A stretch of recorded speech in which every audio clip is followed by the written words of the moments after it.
Hey, welcome back. Botaji. Well, today I'm taking a walk through a neighborhood called the Lower Haight, along Haight Street, but not the famous Haight-Ashbury. This is called the Lower Haight. It's down Haight Street. It's a cute, gentrified neighborhood. Let's take a look. This neighborhood is called the Lower Haight. It runs along Haight Street, but not to be confused with the Haight-Ashbury district. This is the Lower Haight. You climb up Haight Street and then you get to Haight-Ashbury. This is a cute little neighborhood. I lived here in the Lower Haight. I think it was in the very, very early 80s, like 1981. It was a bit ghetto back then, not the safest part of town,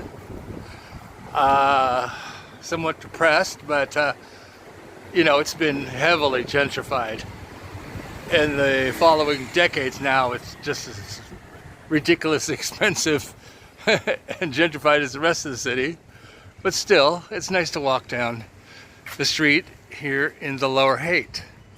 Lots of cute shops and great architecture. Lots of Victorian architecture and early 20th century buildings, bars, cafes, shops.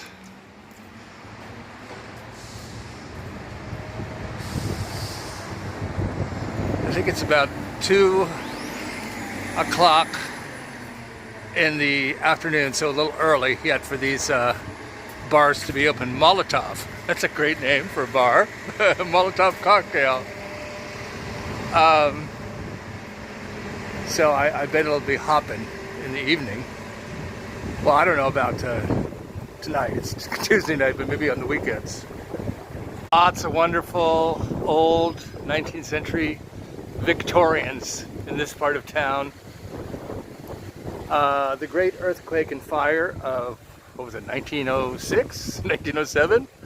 The fire line stopped down on Van Ness Avenue. So fortunately, this area, while it was affected by the earthquake, it was not affected by the fire. So you got lots of beautiful Victorians in the neighborhood. Back, 45 years ago, when I lived here in the Lower Haight, I remember it got mugged at gunpoint just a couple blocks from where I'm walking right now. Yeah, it was a rough part of town. You had the Haight-Ashbury heyday in the late 60s, the Summer of Love, 68. But then Haight Street, both the Haight-Ashbury and the Lower Haight, went through a period of decline in the 70s. When, the Summer of Love turned into a bad scene, and I remember the Haight just wasn't spruced up. But now, of course, both Haight-Ashbury and here in the Lower Haight have been greatly gentrified. The homes are multi-million-dollar homes. All these shops and boutiques and cafes catering to the moneyed class, the techies. But it's still very recognizable. It looks the same. Just looks like it's thriving rather than declining. When I lived here on near this corner 45 years ago. Boy, this city is just full of bougainvillea. Look at that, look at that. That's prettier than the bougainvillea in Brazil. Now we walk to another neighborhood called Hayes Valley, which runs along Hayes Street. Hayes Valley, back in the day, used to be ghetto and a little bit sketchy, dangerous, but it's been heavily gentrified. With all of these amazing buildings and architecture, these intact Victorians in San Francisco. When you've got the Hayes Valley is all about beautiful architecture And so, of course, you know, the vultures are going to swoop in.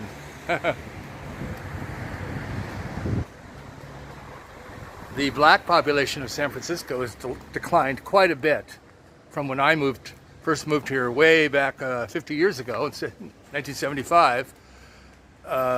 Currently, I believe the black population of San Francisco is only at 5%. This used to be African American neighborhood, but it all got priced out or sold out, and it's no longer that. Yeah, I remember it was kind of sketchy walking down these streets of Hayes Valley way back. Yeah, I actually worked in Hayes Valley. Of course I did, in the 80s. Oh yeah. And, you know, it was a little sketchy, not the safest, but now, you know, it's a different world. Same streets, same buildings, but, you know, multi-billion-dollar properties now. And it's been heavily gentrified. Look at that gorgeous Victorian, the corner. What is that called? A cupola? Beautiful. We've arrived at the Hayes Valley shopping district. Very, very upscale. Like I'm being on a different planet than what it used to be like 45 years ago. Lots of upscale cafes, boutiques, clothing stores, you name it. It's going to be here, and it's going to be expensive. But it's visually pleasant looking neighborhood. I got to give it that.